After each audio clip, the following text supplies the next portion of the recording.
Ndotja e ajrit vret mijëra njerëz çdo vit. Pse nuk ka më shumë zemërim publik? Të gjithë flasin për breathwork, yoga, mindfulness dhe thjesht merr frym. Na thuhet të qetësohemi, të pastrojmë mendjen, të ulim stresin. Por çfarë ndodh kur ajri që thithim nuk na shëron, por na sëmur? Sipas Organizatës Botërore të Shëndetësisë, 99% e popullsisë së botës jeton në zona ku ndotja e ajrit tejkalon normat e sigurisë.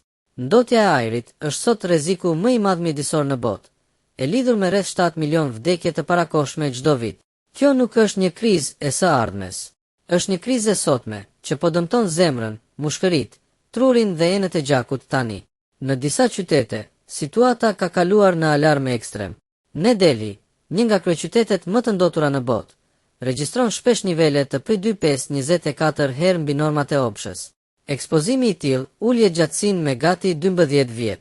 Rreth 15 të gjitha vdekjeve në Delhi lidhen drejt për drejt me ndotjen e ajrit. Një helm i ngadalë dhe i padukshëm, dhe pikërisht për këtë arsye i injoruar. Kur ajri bëhet i pambajtshëm, gjykatat urdhërojnë mbyllje totale. Jo për shkak pandemish, por sepse të marrësh frym jashtë është e rrezikshme. Një gjyqtar i gjykatës së lartë në Indi tha: "Pse njerëzit detyrohen të jetojnë në dhoma gazi?" Një mjek e krahasoi ajrin e Delit në ditë të këqija me pirjen e 50 cigareve në ditë. Por kjo nuk është vetëm një histori indiane. Në Mbretërinë e Bashkuar, sipas Kolegjit Mbretëror të Mjekëve, rreth 30.000 vdekje në vit lidhen me ndotjen e ajrit.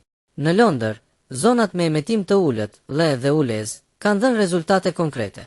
Niveli i dioksidit të azotit ka rënë gati 50 që nga viti 2016.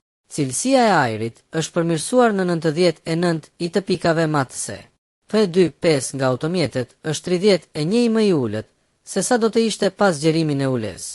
Megjithatë, edhe sot, shumë zona në EB vazhdojnë të tejkalojnë kufit e sigurt. Dy probleme të tjera që shpesh neglizhohen. Motorët e ndezur kot.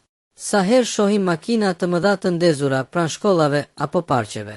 Motorët në punë rrisin ndjeshëm për qëndrimin e gazrave toksik, duke dëmtuar drejtuesin, pasagerët dhe kalimtarët.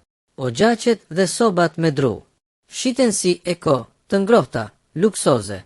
Në realitet, prodhojnë sasi të mëdha grimcash të imëta helmuese. Një studim britanik i lidh ato me 2.500 vdekje në vit, mijëra raste të reja astme dhe diabeti, dhe 27.000 vite jetë të humbura. Po, mund të bëjmë zgjedhje individuale më të mira, por shëndeti publik nuk mbrohet me smothje jeshile. Ai mbrohet me politika publike, standarde emetimi, zona ajri të pastër, planifikim transporti dhe rregullim të djegjes shtëpiake.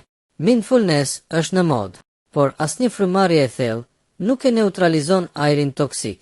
Mund të vra poshtë, të bësh yoga, të hash shëndetshëm, por nëse ajri që thith është helm, të gjitha këto humbasin kuptimin. Ajri i pastër nuk është luks, është e drejtë për jetën.